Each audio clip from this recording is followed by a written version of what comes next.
Gods and goddesses in training, welcome back to the channel. Today I'm talking primarily on the 3 charisma killers, okay?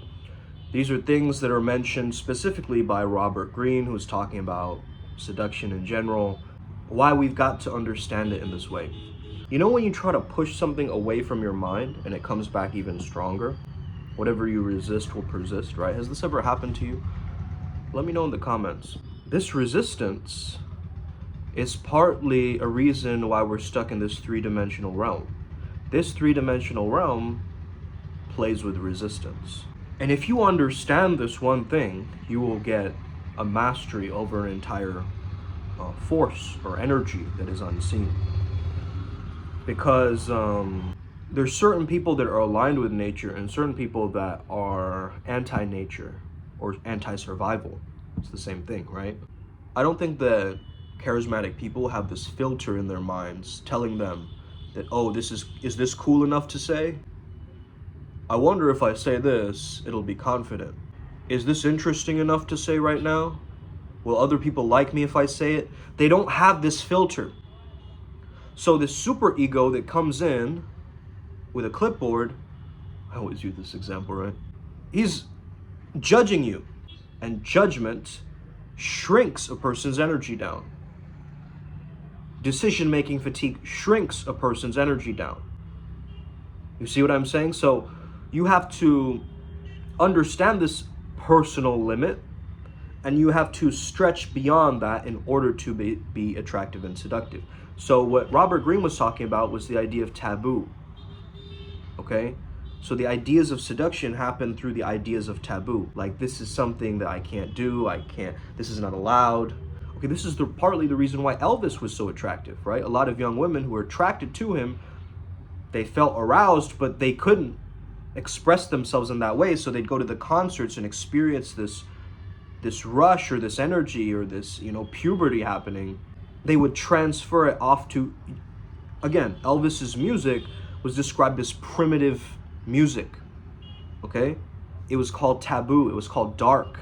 Think about this, guys, okay?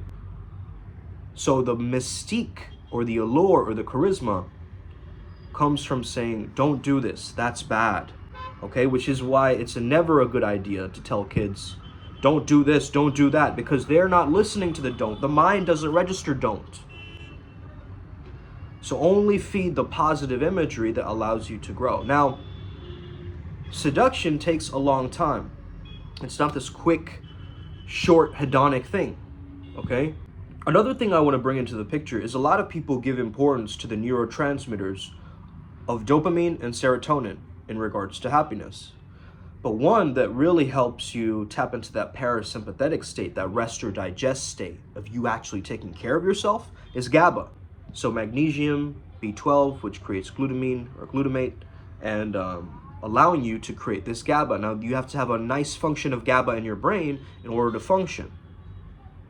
You see what I'm saying? So meditation, breath work, these kinds of things are going to allow you to tap into this GABA. And also, I'd highly recommend that you optimize the taboo. If you're from another culture, you're more exotic, you got to know what works for you. You got to understand that there's fetishes out there, there's kinks out there, right? Hey, everybody's got their own flavor, okay? Everybody's got their own preferences.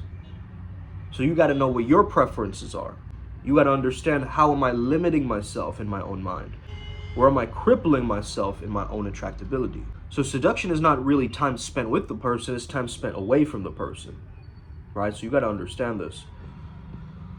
Number 2, I would definitely say, is the vulnerability aspect. A lot of people, they are against this word.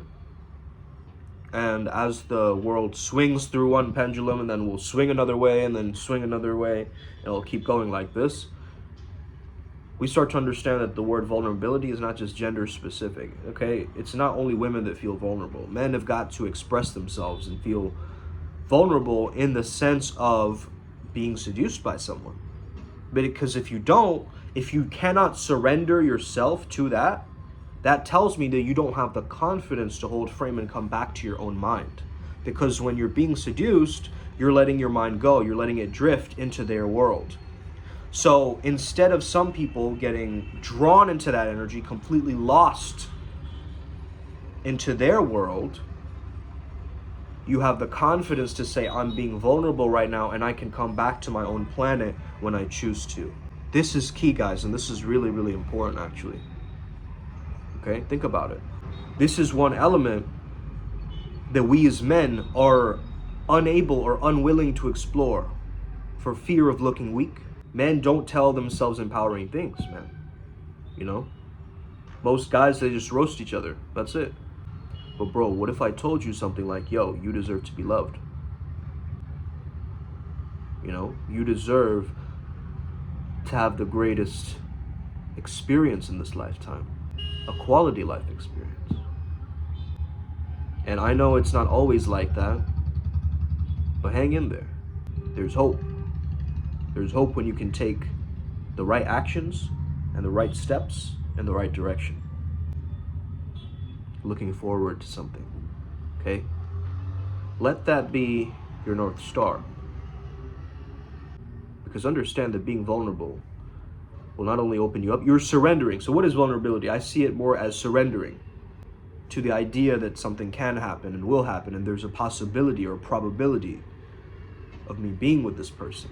So I'm gonna let my guards down. I'm gonna let my walls down, okay? I'm gonna let them in. Because isn't that what seduction is? We let other people in. This might be weird to say, but think about this. A parent is constantly seducing their child, okay? We always think of seduction in a very sexualized manner, but seduction is like you convincing someone, like let's say a speaker on stage can be very seductive.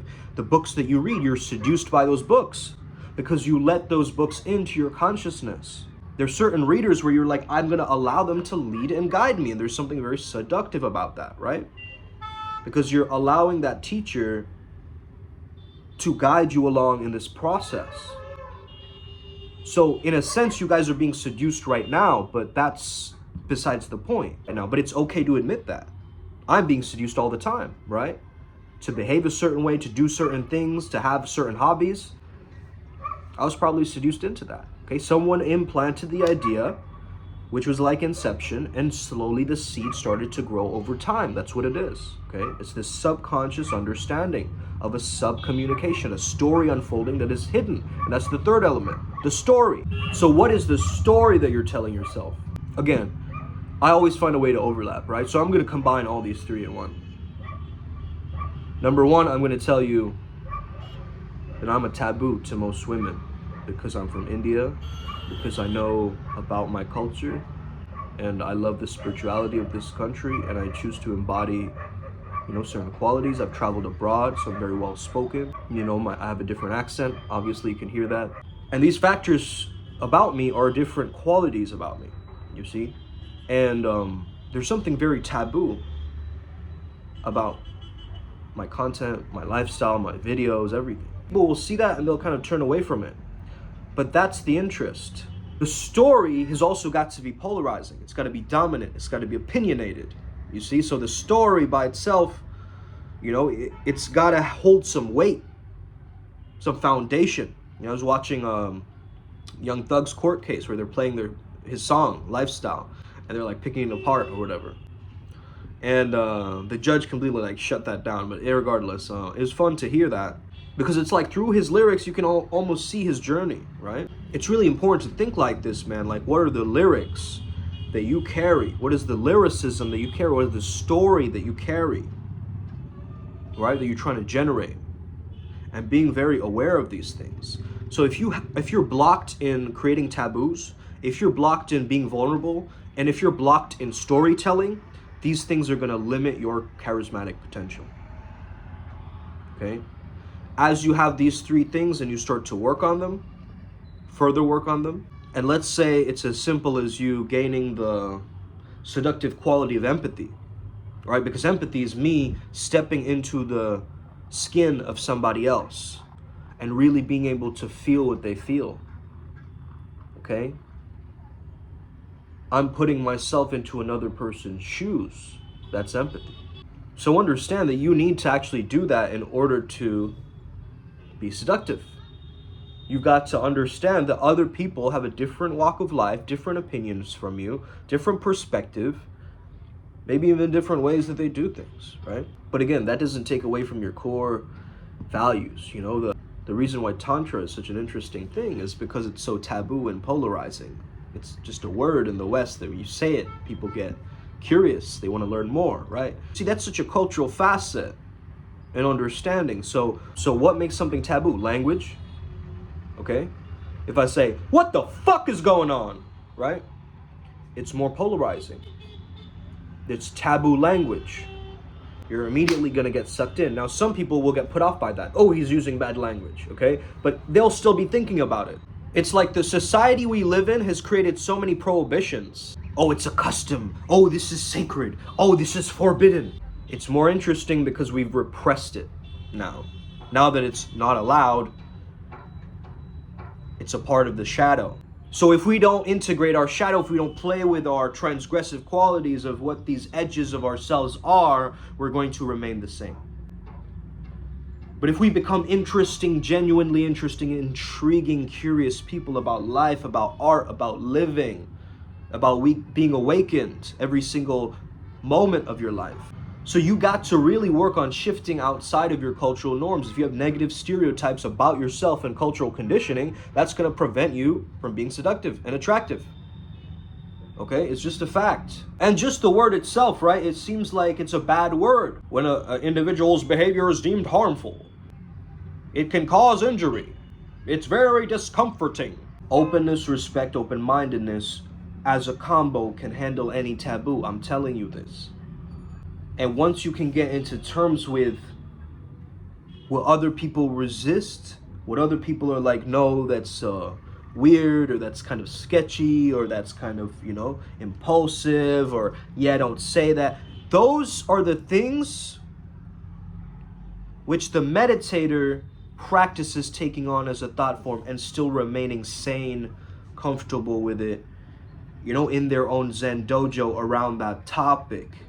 They're able to not be so entangled into the topic that is being discussed. So let's say you're in a very uncomfortable environment. Let's say you go to like a sex party or something, right? And this creepy person comes up to you and they're like, yeah, let's get witchy, okay, or whatever. He's coming up with words now. And it's at that point of the night where you realize, like, look, I gotta set my boundaries, man. I'll be like, no, dude, it's not for me. I don't know who you are, but yeah, you have to kind of state your intention right there. And now other people in the environment, they see you holding your frame so strong that there's actually going to be a creative magnetism around you in that moment. Number one, you've created trust and safety. You've actually changed the vibe in that environment. That guy is not going to be as creepy now that you've spoken to him. So 3 things are being measured, right? The ability to have an effect on the environment and people around you, the influence and the impact. Number 2, the feeling of safety that you feel within your own internal world that gets transferred onto the environment around you. And number 3, your sense of reality or frame that you carry with you wherever you go. Now, if the frame is strong enough, you can get away with anything, said Mystery. He was one of the few guys who was studying pickup, okay, very extensively, the art of courting somebody. He said, if your frame is strong enough, you can get away with anything. Like, really think about that, guys. Because this is what, people in higher powers, they're trying to use this kind of tech to disguise themselves, to cover themselves up, cover their tracks and so forth. But if we learn this art ourselves, it becomes a protective measure towards our own survival, towards our own understanding that we as people, we have choices. We can create a powerful new society, right? What if we created a powerful tantric society where we can all, really learn from each other, right? What if we were all secretly ascended masters in disguise and we all taught each other our own ancient, hidden, and sacred crafts? That sounds like a beautiful vision. Now, I don't know if that vision will come true, but if I call it forth and now it's in the quantum, there's no question on what can happen. So if you want to speak to me in person, if you want to be jamming, The jamming was a thing of the past. Okay, if you want to start jamming with me, let's get it. Okay, Upward Spiral. We have a community called Primal Sutra Mystery School.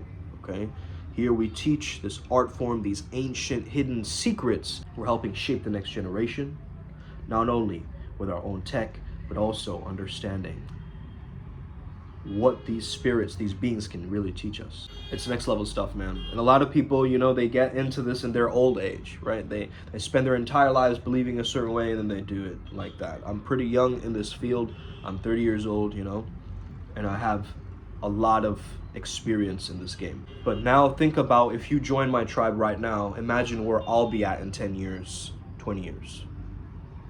You get what I mean? At a completely different level. And that's the thing, you don't have to try to catch up with all the content, all the videos. Like, just find the right ones for you. Just move with the pace of what you truly deserve in this life, man. Just join the Upward Spiral gang, you know, start putting in your time, your effort, your energy into it and into the collective. Now we know that we can create specific tulpas, so it's getting more powerful, the tech. Slowly, this world where I teach my students in person locally is mixing with this other world where I am able to really hold space and help people on that spiritual level. So it's powerful, man, but I am glad that you guys are part of this journey. Have an incredible day. May the flow be with you and stay legendary. Let's get it today, Upward Spiral gang.